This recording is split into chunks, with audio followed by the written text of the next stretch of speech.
Abra seu coração e o seu espírito para a mensagem dessa noite. Essa oração do capítulo 17 também é chamada de oração sacerdotal. Jesus aqui representando um sacerdote, o sumo sacerdote, o verdadeiro, o único sacerdote. Por que oração sacerdotal? O sacerdote tem a função de representar o seu povo diante de Deus. Jesus então vai representar os seus discípulos, aqueles aos quais Deus o entregou, e vai representá-los em oração, vai orar, interceder por eles, vai apresentá-los diante de Deus em oração. Por isso é chamada oração sacerdotal. Martinho Lutero escreveu a respeito dessa oração, diz que ela é tão profunda e insondável que não podemos imaginar. John Knox, antes da sua morte, pedia para sua esposa ler no leito de cama João 17, Efésios, Isaías e também a passagem de João 17, e assim ele o fez até a sua morte. Tamanha a envergadura, a profundidade e a expressão do coração, dos sentimentos e da vontade de Jesus Cristo nessa oração. E a igreja, se tem algo que a igreja precisa aprender, é orar. Precisa cultivar a prática da oração, precisa desenvolver o ministério da oração. A maioria de nós não sabemos orar, outros não oram, nem sequer oram, e outros que oram não sabem orar. A nossa oração deve se basear em dois princípios. Primeiro, nas Escrituras, elas nos trazem o modelo bíblico da oração. Você quer aprender a orar? Estude, decore João capítulo 17. O próprio Jesus é o maior modelo de oração. Você vai achar também no Antigo Testamento excelentes, estupendos modelos de homens de oração. No capítulo 9 de Daniel você vai encontrar a oração de Daniel: a ti, Senhor, pertence a justiça, e a nós a confusão de rosto. Você vai encontrar a oração de Esdras, em Esdras capítulo 9.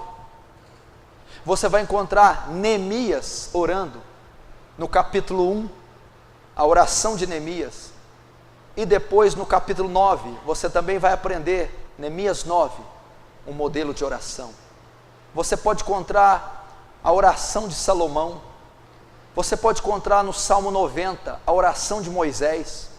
E você pode encontrar em todos os salmos, na maioria deles, algumas expressões de oração do rei Davi. São modelos bíblicos para a oração. E eu preciso copiar o modelo bíblico para eu orar. Eu não posso orar de qualquer jeito. O segundo princípio é a inspiração divina. Em Romanos está descrito, Paulo escrevendo: não sabemos orar como convém, mas o Espírito intercede por nós. O Espírito nos auxilia nas nossas fraquezas. Ou seja, a segunda maneira é sendo inspirado pelo Espírito Santo. Palavras que você nem tem ciência, que você nem tem ciência que você as possui, elas começam a ser liberadas mediante a compulsão do Espírito Santo. Uma concordância, uma harmonia na oração, sem notar o tempo passar, é desenvolvida pela inspiração do Espírito Santo. Esse é o segundo princípio para uma oração. E a grande verdade é que a igreja atual e moderna nem consegue fazer uma oração escriturística, bíblica, pautada na Escritura, e nem também é inspirada pelo Espírito Santo. Então nós vamos ter o resultado final, que é apenas a oração da petição. Deus, me dá porque eu preciso, me dá, eu quero, me dá. Nós não precisamos de inspiração e nem de aplicação bíblica para fazer esse tipo de oração, pois Quem que não tem uma necessidade, fica quieto. Quem que tem uma necessidade, que fica quieto. E não se pronuncia, reivindica, flerta, redargue, para que receba essa petição. Então a oração deve se pautar nisso, nós temos que aprender a orar. É o bálsamo da igreja, é o combustível, a gasolina do cristão. E se você vê a grande debilidade da igreja moderna, atual, eu não diria nem que são somente os princípios bíblicos, porque talvez a falta dos tais leva a igreja a não cultivar a prática da oração. Mas a igreja é morta, é doente, os cristãos são mornos, fracos, doentes, porque não desenvolveram um ministério da oração, não cultivam a prática diária, contínua da oração. Então temos o que? Uma igreja carnal, pessoas doentes física e espiritualmente, pessoas insensíveis à voz de Deus, pessoas sem experiências pessoais com Deus, enfim, praticamente mundanas. Porque a oração é um mero rito, ou a oração é um mecanismo utilizado em momentos de emergência. Um filho ficou doente, bati um carro, estou numa situação de perigo, então eu recorro a Deus em oração, e não uma prática diária, contínua, de devoção pessoal, comunhão íntima, diálogo com o nosso Deus, o nosso Criador. É isso que precisa ser feito. É isso que precisa. Quantas horas você se dedicou essa semana em oração? Você poderia responder? Quantas horas só nessa semana você ficou de joelhos diante de Deus? Quantas horas você clamou pela misericórdia, pela graça dele? Quanto tempo você gastou, você foi consumido no Santo dos Santos, além do santo lugar, diante da arca, queimando incenso, adorando, bendizendo, clamando, intercedendo o Senhor? Como queremos resultados? Como queremos que almas se convertam, que doenças sejam curadas? Como queremos que a apatia espiritual, o distúrbio emocional, o domínio sobre determinado pecado ocorra, se não temos vida de oração? Algumas pessoas só oram durante o culto, outras só oram 5 minutos antes de dormir, outras pessoas oram só em pensamento. Eu não vou dizer nem que é em espírito, é em pensamento. Pai, me ajuda. As pessoas não cultivam. Então você olha para os cristãos, eles são parecidos com a sociedade, com a cultura, parecidos com o mundo, eles não se diferenciam. Os hábitos, as ações, a procedência deles diante de percalços e adversidades é semelhante às dos ímpios, porque eles não têm revelações da graça, não têm inspirações divinas para determinadas situações. E por que não têm? Porque não ficam de joelhos diante dele. Logo vão tomar decisões carnais, ímpias e mundanas. A seguridade dessas pessoas está nos seus bolsos, no seu salário, no seu diploma, na graduação, nos bens que ele entesourou, e não na dependência de Deus, por falta de oração. Então, quando viemos a um domingo numa igreja, nós cumprimos um rito religioso. Passamos a semana inteira sem contato com Deus, a semana inteira vendo televisão, a semana inteira fechando negócio, comprando e vendendo, a semana inteira vivendo uma vida cultural, social, ímpia. E no domingo viemos prestar o culto ao Senhor, assim como as outras religiões prestam seus cultos, seja romana, seja espírita, seja kardecista, seja mormon. Nós fazemos a mesma coisa. Mas nós não passamos, nós não cultivamos o nosso ministério pessoal com Deus. Você tem um ministério que é um ministério ímpar, individual, exclusivo, e ele é diferente do seu ministério com sua esposa, com seus filhos, com a congregação. É diferente do seu ministério no trabalho, na escola. Você tem um que é ímpar, particular, é o seu ministério com Deus. E esse não pode ser passado por cima de forma alguma, em hipótese alguma. De maneira nenhuma. Há tempo para acordar, há tempo para dormir, há tempo para almoçar, há tempo para trabalhar, há tempo para viajar, mas não há tempo separado, exclusivo, único para comunhão pessoal com Deus. Quanto tempo nos retiramos para ficar sós com Deus? Quantos da semana você se retirou? Não atendo o telefone, não fecho negócios, não falo com ninguém, estou a sós com Deus, fechei minha vida espiritual para balanço. A correria da vida, a ganância, a obsessão por conquistar algo, por ir e vir, por os dias de Noé, semelhante aos esses, comiam e bebiam, casavam-se e davam-se em casamento. Nós chegamos então com a nossa cota, nós chegamos aqui com o nosso currículo, com quantas horas de oração, quantos dias gastos, consumidos de joelhos diante de Deus, quanto tempo em comunhão com Deus. O que passar disso é balela. Quanto tempo?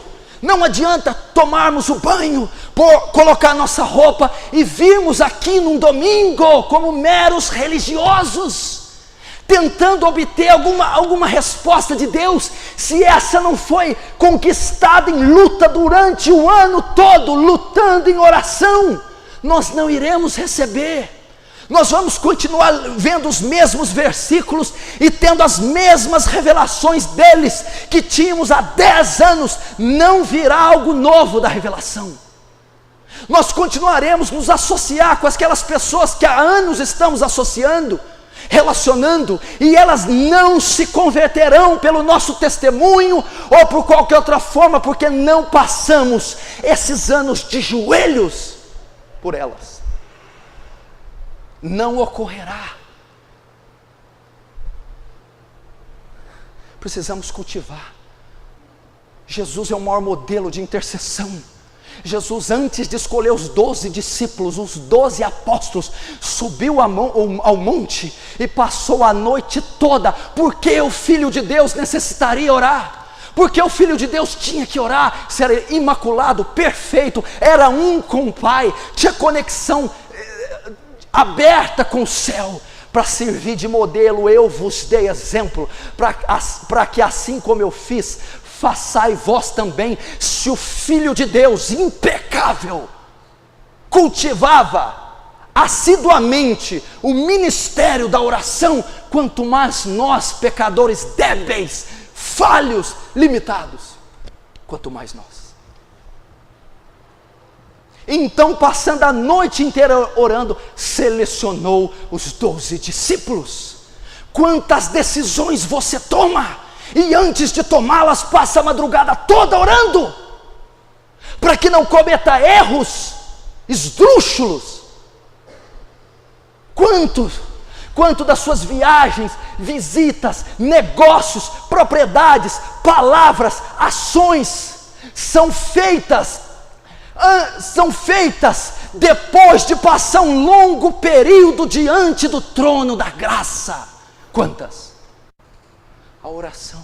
Então, se somos doentes, é porque não oramos.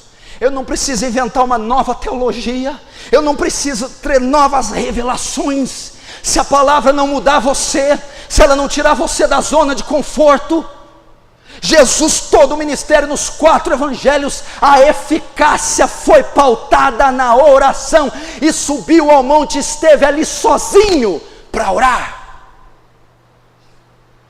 A igreja de Atos dos Apóstolos, antes de ser derramado o Espírito Santo, no capítulo 1, estavam reunidos todos os dias no templo, os apóstolos, assim como as mulheres. Depois do Pentecostes, eles iam à hora sexta, à hora nona, que era o período de oração no templo para orar. A Bíblia diz que Paulo, antes de batizar Lídia, foi procurar um lugar para oração.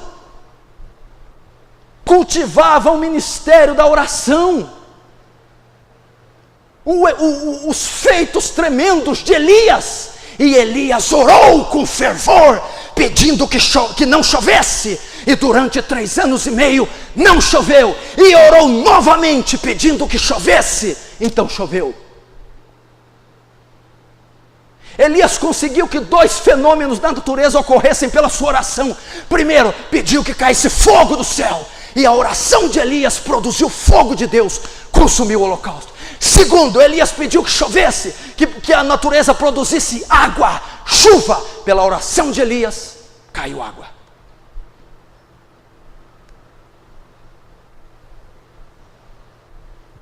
Quando Josué ia pelejar com Amaleque, a Bíblia diz que Moisés subiu ao monte e levantava as mãos. Quando Moisés levantava as mãos, Josué prevalecia, Israel. Quando Josué abaixava, Amaleque prevalecia. O que está querendo dizer? A luta era travada fisicamente, Josué e Amaleque, mas ela era vencida espiritualmente. Quando Moisés rogava, quando Moisés bradava, clamava, orava, significa que Israel não ganhou nenhuma peleja sem intervenção divina em resposta a rogos e prantos.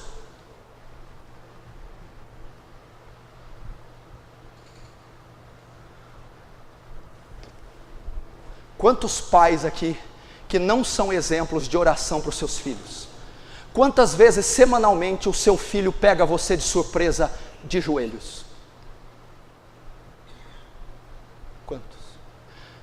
Quantas vezes a tua esposa pega você de madrugada chorando de joelhos?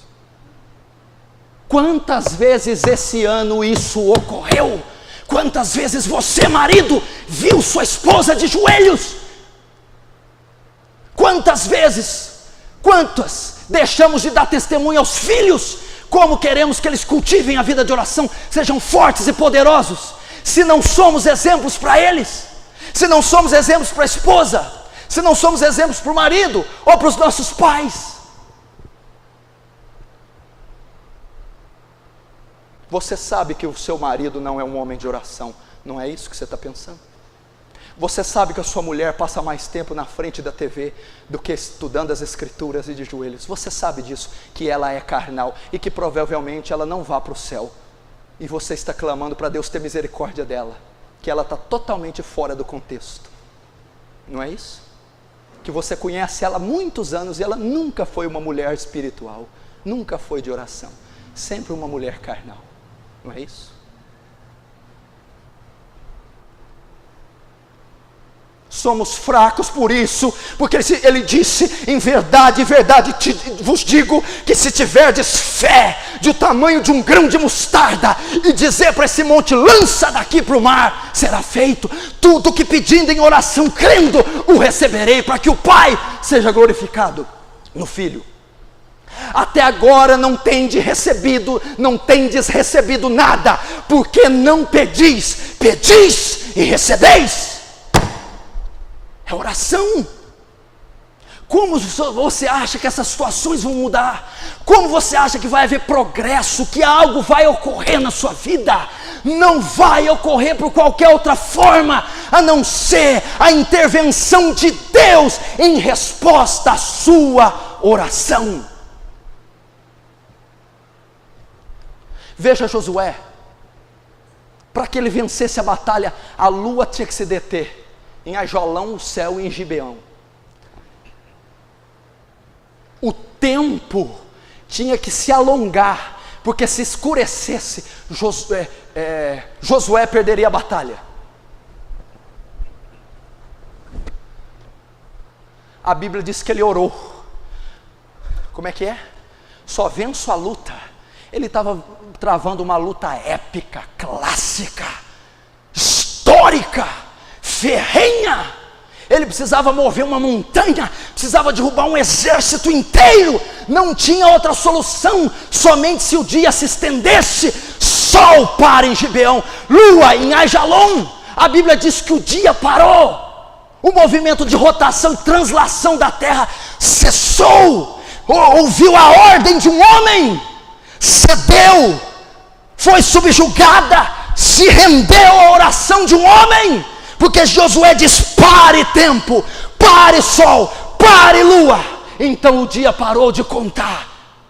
E aquele dia se acresceu quase que mais 24 horas. Os grandes exércitos só irão ao chão mediante a oração.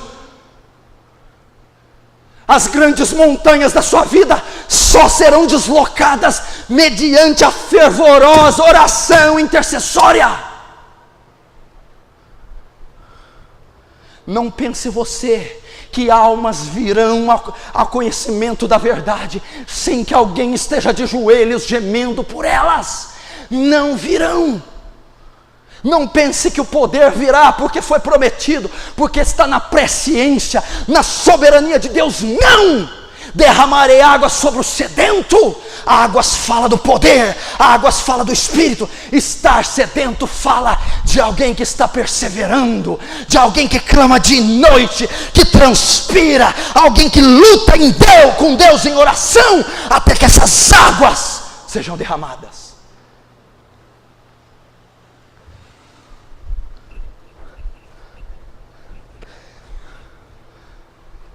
A igreja precisa deixar de conversa. Pare de conversas, simpósios, conferências, congressos, bate-boca teológico, ponto de vista, autojustiça. Dobre os joelhos a sós com Deus e o clame até que Ele venha. É isso que a igreja precisa. Se feche no quarto, se isole.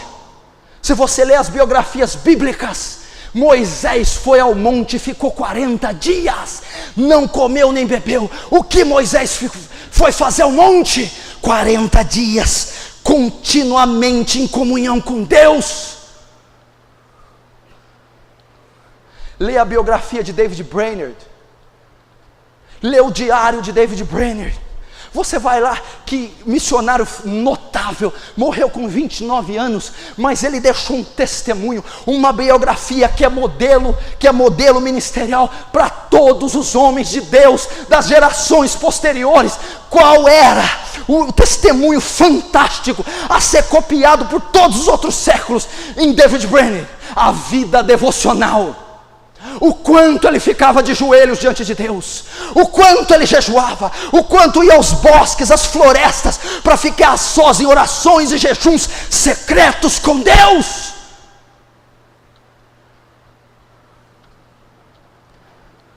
Por isso você segue carnal, por isso você não vence a imoralidade, por isso você não vence a corrupção, por isso que você não vence o orgulho, a soberba, por isso que você não obtém resultado, progresso espiritual, familiar. Por isso, porque não ganha essas batalhas de joelhos, porque não ora horas a fio, porque não ora semanas consecutivas, madrugadas consecutivas, até que Deus seja importunado de tal maneira que te atenda.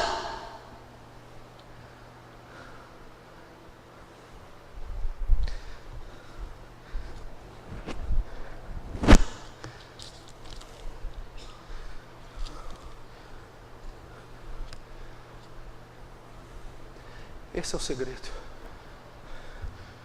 Um homem, quando dobra os joelhos, lembra na oração de Daniel, durante 21 dias, estive jejuando, estive triste, manjar desejável não comi, até que se cumpriram as semanas. O anjo vem a ele e diz: não tema, Daniel, um homem muito amado, desde o primeiro dia que aplicaste o teu coração, são ouvidas suas orações, e eu vim por causa delas. Mas o príncipe da Pérsia me resistiu, e eu fiquei bloqueado durante 21 dias. Mas foi ordenado a Miguel que me ajudasse. O arcanjo Miguel vem, retira o príncipe da Pérsia, ele solta Gabriel e traz a resposta a Daniel. O que significa? Quando Daniel se prontificou a orar, dobrou seus joelhos, uma batalha espiritual foi travada, sem que Daniel soubesse, uma batalha cósmica. Algo estava acontecendo, porque um homem dobrou os joelhos, e porque ele obteve vitória. Durante 21 dias, principados se opuseram a Daniel. Durante 21 dias, uma nuvem espessa, negra, se avolumou sobre Daniel. Mas Daniel venceu, porque 21 dias não parou de clamar. Então Deus manda o anjo Miguel, e uma batalha espiritual travada, uma batalha entre demônios e anjos. Mas Daniel sai vitorioso. Por quê? Porque Daniel não é como a maioria de nós. Daniel não desistiu, Daniel perseverou, Daniel conhecia o real valor da oração, Daniel não negligenciava a oração, Daniel sabia a profundidade do que é um homem que ora. Quantos de nós, os príncipes da Pérsia, estão prendendo, levando cativos, impedindo respostas de Deus, impedindo que portas se abram? Quantos príncipes da Pérsia não dominam seu casamento, não te enchem de chagas e enfermidades, não te deixa esse cristão fraco, imoral, carnal, que não compreende nada das coisas de Deus? Quantos? E por que o príncipe da Pérsia prevalece? Porque você não cultiva a vida de oração. Porque você não é um homem que sangra seus joelhos. Porque você não é uma mulher que deixa de gastar 2, 3 horas na frente do maior instrumento de cobiça que existe, que é a televisão. Aqui você vai ouvir falar muito da televisão. Aqui você vai ouvir falar o tanto que ela é podre, o tanto que ela é vil, o tanto que ela é perversa, e o tanto que um cristão tem que se afastar dela. Muitas pessoas irão ao inferno porque adoraram mais a TV do que o Criador. A televisão é um empecilho porque ela tira o tempo da edificação da igreja. Ela tira o tempo do pai estar transferindo afeto para os filhos. Ela tira o tempo do pai estar ensinando a Bíblia para a esposa. Ela tira o tempo da família ter comunhão afetiva. Ela tira o tempo da vida devocional da igreja, pai, filho, mãe. E ela não só tira esse tempo, como ela polui, como ela dissemina engano, destila veneno, como corrompe e transfere à nossa mente a filosofia do anticristo e da nova era.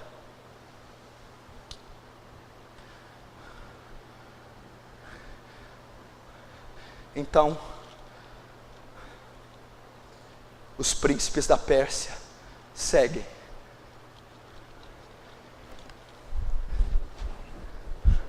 Escravizando a igreja. Você acha que a juventude desse século sabe orar? Pede para eles mostrarem os joelhos deles aí para você. Pede para qualquer adolescente, jovem, levantar a calça. Olha os joelhos deles. Quanto tempo eles não passam na frente do videogame, da TV, da internet, paqueras, futilidades, namoros, conversa torpe, carnal, ao invés de fazer como o jovem Davi, o jovem José, o jovem Sadraque, Mesaque e Abednego, os jovens, o jovem Estevão. Quantos não dominam essa arte? Estão entregues à imoralidade, fornicação, vaidade, soberba, estão entregues ao mundanismo secular por falta de oração. A oração destrói qualquer inimigo.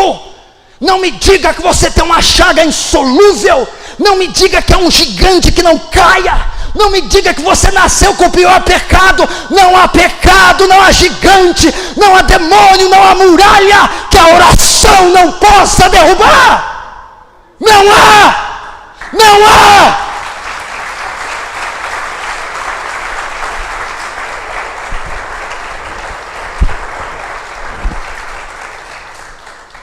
Não há nada. Irmão, Napoleão, César, Carlos Magno, Alexandre o Grande, todos esses homens conquistaram reinos. Nabucodonosor, Hitler, Mussolini, Stalin, avançaram, conquistaram reinos e triunfos, batalhando ao fio da espada, pela lei da pólvora. Mas a igreja desde Gênesis segue rompendo as trincheiras do inimigo, dominando os terrenos, conquistando batalhas de joelhos, em oração constante. É assim que vencemos. Sem levantar uma espada, sem uma calúnia, sem um artifício natural, porque as armas da nossa milícia não são carnais, mas poderosas em Deus para destruir fortalezas. É a oração.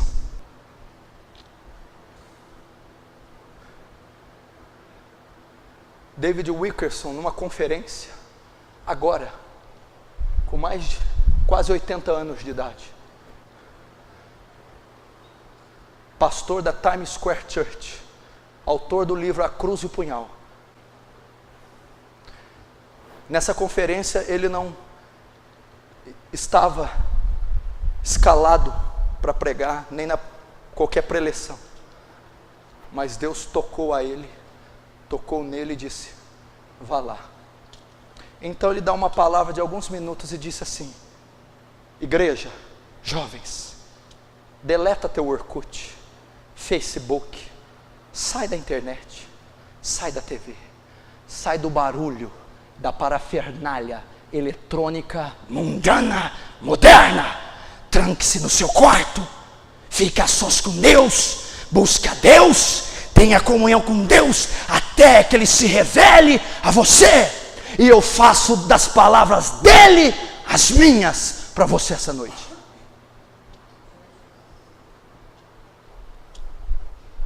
Precisamos orar. Quanto tempo faz que você não tem uma revelação nova de Deus? Quanto tempo faz que você não ouve a voz de Deus? Quanto tempo que você não recebe uma palavra ímpar, específica, absoluta e clara para a tua vida?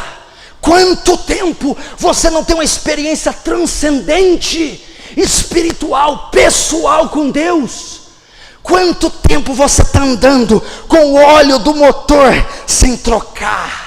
Ferro com ferro, emperrado, seco, carnal, frio, por falta de oração. Quanto tempo? Quanto tempo você não sente o seu interior queimar, arder? Quanto tempo você não começou a orar? E quando olhou no relógio já tinha passado 3 horas e você nem viu. Quanto tempo? Quanto tempo Ele não te consumiu na presença, e aquilo que Ele sente, você passou a sentir, e aquilo que Ele sente pelo aborto, pelo homossexualismo, pelas guerras, pela corrupção, Ele não transferiu a você. Filho querido, sinta minhas dores por uma nação perdida, sinta o que eu sinto, compartilhe comigo em oração minhas dores. Quanto tempo?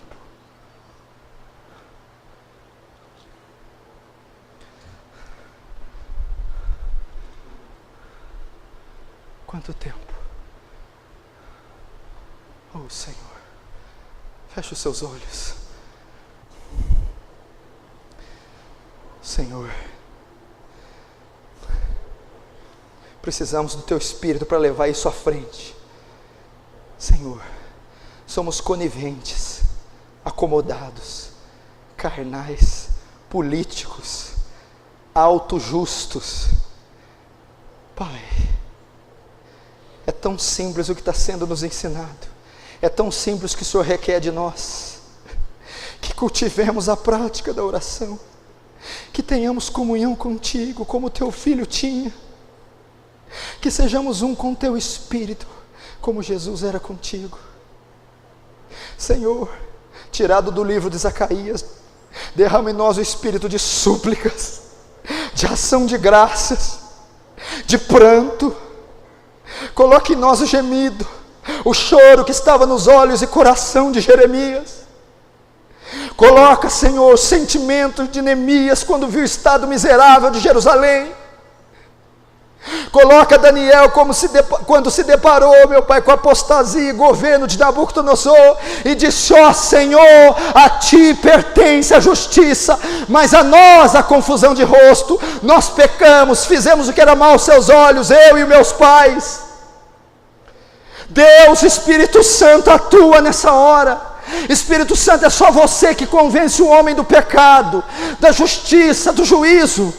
Espírito Santo, só você é capaz de causar gemidos, dores de parto, de despertar-nos para uma vida de oração. Só você, Espírito Santo, é capaz de nos pôr de joelhos.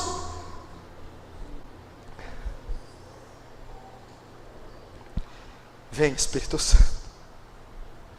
Vem, Espírito Santo. Leva esse povo à oração. Leva esse povo à intercessão. Oh, Espírito Santo, nos ensina a orar, porque nós não sabemos. Nos ensina a orar como convém. Oh Deus, atende-nos, Senhor. Que período seco estamos vivendo, Senhor. Quantas trevas, quanta desolação, Senhor. E nós nos sentindo tão fracos, tão impotentes. Senhor, tem misericórdia de nós. Espírito Santo, se apodera desse salão, leva as pessoas até Jesus, leva as pessoas à santidade, leva as pessoas à espiritualidade. Nos dá a mente de Cristo, Senhor. Nos dá o fruto do Espírito: longanimidade, benignidade, bondade, mansidão, alegria, paz, domínio próprio. Nos leva a buscar as coisas do alto, lá de cima, e não as daqui da terra. Leva a nossa mente cativa à obediência de Cristo Jesus. Cativa a sua palavra. Remove as cadeias que prendem seu povo. Quantas pessoas cativas não estão aqui, Senhor? Quantas pessoas enfermas, doentes, quantas pessoas estão algemadas, estão em prisões há anos, servindo a concupiscência dos olhos, a concupiscência da carne, a soberba da vida. Quantas pessoas são escravas do homossexualismo, escravas do álcool, escravas da nicotina, escravas dos remédios, do pânico, da depressão. Deus, pela oração, liberta essas pessoas, cura essas pessoas, vivifica. Senhor, me coloco diante delas, como Ezequiel no vale de ossos secos. Ó Deus, pode esses mortos reviverem? Tu sabes. Então eu digo: ossos secos, ouvi a palavra do Senhor. Ossos secos, recebei o Espírito. Vento dos quatro cantos, soprai sobre esses ossos. Ossos secos, revivei, revivei pela palavra, pelo Espírito da sua graça. Revivei, revivei, em nome de Jesus. Oh, em nome de Jesus.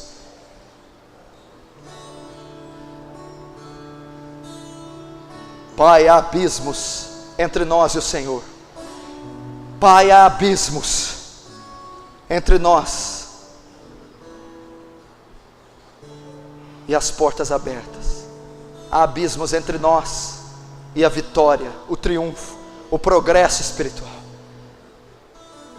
Mas não há nenhum abismo que não possa ser transposto através da oração. E através da oração nós cremos e iremos transpor quaisquer abismos que se opuserem ante a igreja do Deus vivo, ante o teu povo que se chama pelo teu nome. Iremos avançar, iremos conquistar aquilo que o Senhor nos entregou através da oração.